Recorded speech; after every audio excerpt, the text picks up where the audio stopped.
ठीक है, 70 करोड़ रुपया ले लो, ये जमीन हम देना चाहते हैं बापू, आपके आश्रम को आप ले लो। पर बापूजी ने साफ मना कर दिया कि 70 करोड़ क्या, 70 रुपया भी हमको नहीं चाहिए, चाहिए तो हमसे ले जाओ, हमको तुम्हारा एक पैसा भी नहीं चाहिए। ये चैनल वालों ने क्यों नहीं दिखाया? सती सावित्री के बेटे हैं चैनल वाले, तो ये भी दिखाते ना। ये क्यों काट दिया कि बापूजी ने पैसे लेने से साफ इनकार कर दिया कि हमको नहीं चाहिए? सच्चे संत तो कभी ईश्वर से भी नहीं मांगते।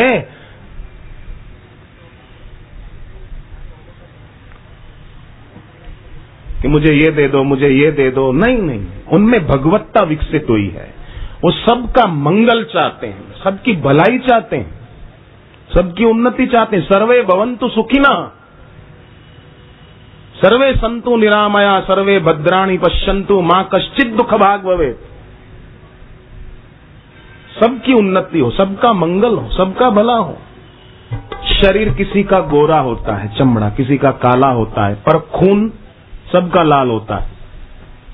वो भेद नहीं करते। अन्न जल हम खाते हैं तो उससे शरीर पुष्ट होता है। अन्न ये नहीं कहता कि मैं हिंदू को पुष्ट करूंगा, मुसलमान को पुष्ट नहीं करूंगा, ईसाई को पुष्ट नहीं करूंगा, यहूदी पारसी को पुष्ट नहीं करूंगा, केवल हिंदू को ही पुष्ट करूंगा। अन्न भेद नहीं करता, तो भेदवादी मूढ़ लोग क्यों ज्यादा भेद रखते हैं?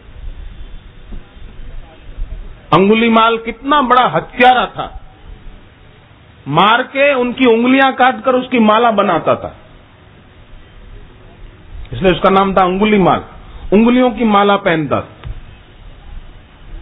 ऐसा हत्यारा भी भगवान बुद्ध ने उसको शरण दी। अगर आज का कोई चैनल वाला तब होता तो शायद वो ये भी बोल देता, भगवान बुद्ध देखो अपराधी को शरण दे रहे हैं। अरे अंगुलीमाल बुद्ध की शरण में आया तो सुधर गया, वो भिक्षुक बन गया, बड़ा साधु बन गया, उसमें साधुता ही आ गई भगवान बुद्ध के संग से। मुझे कितने लोग मिलते हैं, बोले पहले हम बहुत शराब पीते थे, कई उपाय किए, शराब नहीं छूटती थी, पर बापूजी का एक दिन सत्संग सुना, शराब छूट गई। प्रतिबंध सरकार कितना ही लगा दे, पर प्रतिबंध से कोई आदमी शराब नहीं छोड़ता है। गुजरात में शराब पर प्रतिबंध है, पर लोग वहां नहीं पीते, दमन में जाकर पीते हैं। गुजरात से सटा हुआ दमन है, सूरत, वलसाड़, वापी से लगा हुआ दमन है, देखो तो लाइन से शराब की दुकानें हैं।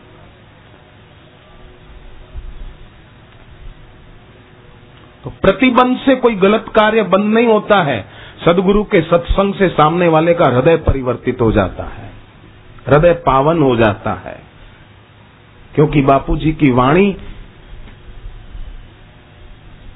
मानव मात्र के हित के लिए, ऐसे महापुरुष जब बोलते हैं तो उनका कोई स्वार्थ नहीं होता है, उनको सबका भला करना है और वे भला चाहते हैं, इसलिए बोलते हैं तो सामने वाले का मंगल होता है। परंतु जिसकी दृष्टि पर ही ग्रहण लगा हो तो क्या कर सकते हैं? बोले तेरा दुख भगाना तो संतों के दाएं हाथों का खेल है। अभी भी कोई आए 70 करोड़ रुपया ले लो, वैदिक संस्थान आप खोलना चाहें तो खोलो, कैसे भी 2 नंबर के 70 करोड़ है बाबा, ले लो, हम तो टेंशन में। मैं क्या तुम्हारे 2 नंबर के हो चाहे 1 नंबर के हो, हमें 70 पैसा भी नहीं चाहिए। हमारे करोड़ों साधक देना चाहते हैं, उनका नहीं लेते तो तुम्हारे अंदर तो ऐसे वैसे करते, क्या क्या धतिंग किया। आखिर बोला कुछ दिनों, कई दिन हरिद्वार में रहे कुंभ के मेले के दिनों में। अभी जो स्टिंग ऑपरेशन वो स्टिंग ऑपरेशन नहीं है, बड़ा धतिंग है, ब्लैकमेलिंग है, स्टिंग ऑपरेशन नहीं है। अगर सच्चाई होती तो दूसरे दिन दिखा देते ना, 3 महीने तक कटसट क्यों किया। तुम्हारे 70 करोड़ ठुकराने वाले बापू के चरण धोके पीते तो तुम्हारी बुद्धि सुधर जाती बेटू। जयराम जी की बात लगेगी कि अभिमान की नहीं, सच्चाई की बात है। श्री कृष्ण कहते हैं सब छोड़कर मेरी शरण आ जाओ, ये अभिमान नहीं है, ये सच्चाई है कृष्ण की, सच्चाई है महापुरुषों की। विनोबा भावे बोलते गांधी जी को दिखता था उससे मुझे थोड़ा ज्यादा दिखता है। बोले तुम अभिमानी हो गए। अरे बोले वो मेरे पिता थे, मैं उनके कंधे पे दूर का देखता था। बोले आपको ऐसा नहीं बोलना चाहिए। बोले क्या चोरी का माल है क्या? क्यों नहीं बोले? बोलते हम तो 70 करोड़ 72 करोड़ का जो कुछ दाने डाले वो सारे उनके फैल हो गए। फिर ले आए समस्या। और आजकल ये है रामदेव ऐसा क्यों करते हैं, फलाने ऐसा। कुल मिला के मैं रामदेव के लिए अथवा किसी और संतों के लिए स्वर भिड़ा दूं क्रिटिसाइज का, तो वो भी उनको हाथ नहीं लगा। मैं क्यों किसी की निंदा करूं? समझ रहे हैं आप? मेरा प्रिंसिपल है निंदा किसी की हम किसी से भूल कर भी ना करें। तो उन्होंने तो मेरे को उकसाया, मेरी बड़ी सराहना के पुल मानते और दूसरे संतों का क्रिटिसाइज करते। वो तो फीस लेते हैं, आप कुछ नहीं लेते, इसलिए हमारी श्रद्धा हो गई है। और नकली माल तो असली से भी ज्यादा टिप टॉप लगता है। बड़े श्रद्धालु लगे, क्या क्या फल फ्रूट ले आवे, क्या क्या ये लाया आप लीजिए। अभी तक मैंने एक दाना नहीं लिया, वो जो का त्यों पड़ा है उनका प्रसाद। वो जो ले आए थे सूखा फ्रूट का थाल बार हरिद्वार के आश्रम में जो का त्यों पड़ा है, मैंने एक दाना भी नहीं लिया, न बांटा है। जयराम जी की अच्छा खासा ले आए थे सूखे मेवे के थाल, अभी वहाँ हरिद्वार में पड़े होंगे। मैं यहाँ हूँ, आप जांच कर सकते, पूछ सकते कि वो आए थे जो खास आदमी बन के सूखे मेवे के थाल लाए थे, वो कहाँ है? तो पड़े पड़े सड़ते होंगे। करोड़ का हूँ पर झूठा केस हो गया पार्टनर और उसका, वो भाग के आ गई। अब हिंदुस्तान में कहीं भी जाती ने तो अपने नाम की टिकट नहीं ले सकते। आप आ गया तो हम बुला ले उनको, उसकी जान खतरे में है, वो आत्महत्या कर लेगी। एक जीव की जान बचाना संतों का। मैं क्या कोई बात नहीं आए, बोले वो अपने नाम की टिकट नहीं खरीदी गई, ऐसी हो गई पगली जैसे, दूसरे के नाम की टिकट लेके आती है। अब जहाज की टिकट लेने में किसी का भी कोई नाम है तो क्या फर्क पड़ता है? दूसरे नाम की टिकट लाने से कोई अपराधी हो जाता है क्या? कई बड़े सेठ मुनीम के नाम की टिकट से यात्रा कर लेते हैं। मैं अपना प्रसिद्ध हूँ इसलिए अपने नाम की टिकट होती, नहीं तो कोई भी मेरे हम अपने नाम की टिकट ले आया, हम उसमें जा सकते हैं। होता है कि नहीं होता है? मोहन सोहन के नाम की टिकट ले गए, सोहन गोपाल सिंह के नाम की टिकट ले, तो इसमें क्या है? तो चलता रहता है।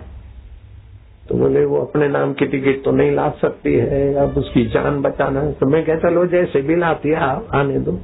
तो बोले वो दूसरे नाम की टिकट लाए तो चलेगा। अब ये मेरे को फंसाने की साजिश है कि नहीं है?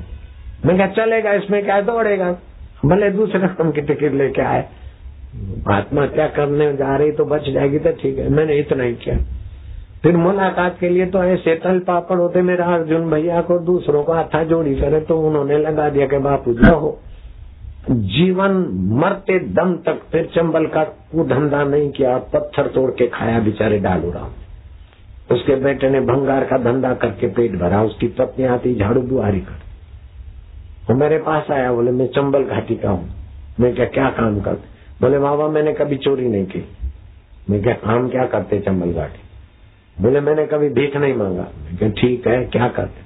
बोले चंबल घाटी में हम लूट मार का धंधा करते थे। एक बार बस लूटी हमने, तो मैं तो अपना हथियार लेके खड़ा था और मेरे आदमी, और रहा इतना ईमानदार बना कि मुझे लगता है कि वो अगर जिंदा होता ना तो तुम उसके चरण रज अपने सिर पे लगाते और चैनल का धंधा छोड़ देते, दालू राम के चेले बन जाते। इतना सच्चाई से रहा था।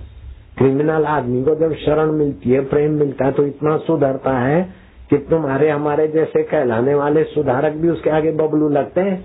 इतिहास साक्षी है, उंगली मार के ऐसा सुधर गया। कई ऐसे ऐसे बड़े जगाई मगाई शराब पीते और चैतन्य महाप्रभु के शीशे पर बोतल ठोक दी, फिर भी चैतन्य बोलते कोई बात नहीं, आने दो। मैं पटना में गया और पटना के कैदी मुझे संदेशा भेजने के लगे कि बाबा जी हमारे 70 मर्डर के केस चल रहे हैं, एक बार बाबा जी आ जाए हम सुधर जाए। मेरे पर 30 केस चलते, बाबा जी एक बार आए सुधर जाए। मैंने पत्रकारों को बोला कि आज लिख देना कल के नाम, बापू जी गुजरात के आसाराम बापू पटना जेल में हेडिंग ये लगा देना, बाद में नीचे तो जो करना है लिख दो। होता है मसाला की हेडिंग काम देती है। हम गए तो लालू भी मिले, बोले बाबा देखो हम अपने राज्य में चारा घोटाला का जमाना था बाबा, ऐसा मैं क्या कोई बात नहीं, शुक्र मनाओ। राबड़ी तो 3 पड़ी, राबड़ी राज कर रही है, राबड़ा रिमोट कंट्रोल से मार्गदर्शन कर रहा है। ये दिन भी बीत जाएंगे फिर चमकना। बोले बाबा जी हम बाहर आएंगे तो चरण छुएंगे आपके। मैं क्या मैं दिल अभी से छुआ रहा हूँ, चरण छूने की जरूरत ही नहीं है। तो बाद में आए चमके भी और दिल छुआ दिया हमने। अभी भी दबंग होके बोलते रहते हैं, क्या बात है? तो क्या लालू बुरे हो गया, फलाना बुरा हो गया? कोई भी बुरे से बुरा आदमी है, संत के पास आता है तो संत उसकी बुराई को नहीं जान देते, क्योंकि बुराई आगंतुक है। लोभ से बुराई आई, काम से बुराई आई, क्रोध से बुराई आई। वो हरामी खुद क्रोध लोभ रहते नहीं तो बुराई सदा रहती क्या? आत्मा सदा रहता है। तो संत की नजर तो आत्मा पे होती है। अभी भी मैं बोलता हूँ, दुनिया में बुरे से बुरा आदमी हो और मेरे पास आना चाहता है तो मेरे दरवाजे उसके आगे खुले। चलो। अरे भगवान राम जी के दूत की ये ताकत है। हनुमान जी कहते हैं कि रावण तुमने सीता जी का अपहरण किया, इतना जघन्य पाप है, लेकिन तुम एक बार राम जी के पास आ जाओ, सब तुमको माफ हो जाएगी। लो, जब सीता अपहरण करने वाले को माफ हो सकता तो मेरी सीता तो कोई ले नहीं गया। वो मेरी सीता ऐसी है कि उसको देखकर उनके चरणों में गिर जाएगा। तो जय राम जी, नारायण। तो आप तो चिंता ही मत करो। साधु के नजर में सब साधु ही हो जाते। तो मैंने कहा बुलाओ उसको। बुलाओ तो उसने तो अपना नाटक किया। मुझे तो डर लगता है अमेरिका की पुलिस तो नहीं आ जाएगी। मैं क्या, जो खून करके पुलिस के खून करके आते वो भी द्वार में घूम के चले जाते, तो अमेरिका की पुलिस इधर कैसे आएगी? इधर नहीं आएगी पुलिस। मुझे डर लगता है। वो मेरे नजदीक आए। मैं क्या बेटी वहीं बैठी रहे, तू कहीं भी हो मेरी गोद में हो। बोले देख, और फिर पैर चंपी करूं, सेवा करूं और बापू को और ढंग से घसीटे। लेकिन फिर बेटी को भेज दिया किसी और बेटी के पास। तो बेटी वहां से भाग गई। जिसको बेटी कहा था वो भाग गई। नारायण। आप समझ गए बात को? तो ये तो सोची समझी विदेशी धर्मांतरण वालों की चाल है। वो पहले का फंड खत्म हो गया तो अब नया फंड आया है, तो नए सिरे से कुछ फंसाने की कोशिशें कर रहे। 62 करोड़ तो खत्म हो गए उनको हिंदू संस्कृति को बदनाम करने के। अब दूसरा नया लौट आया होगा वेटिंगन सिटी से। जयराम जी की बोलना पड़ेगा। अरे या तो ऊपर कहीं एक दूसरे को फोन करवा दिया होगा कि जरा देखो बापू तो एकदम खुल्लम खुला हमारे को ऐसा बोलते हैं, तो जरा करो। तो उन्होंने हरी झंडी दे दी होगी, तो देते रहो।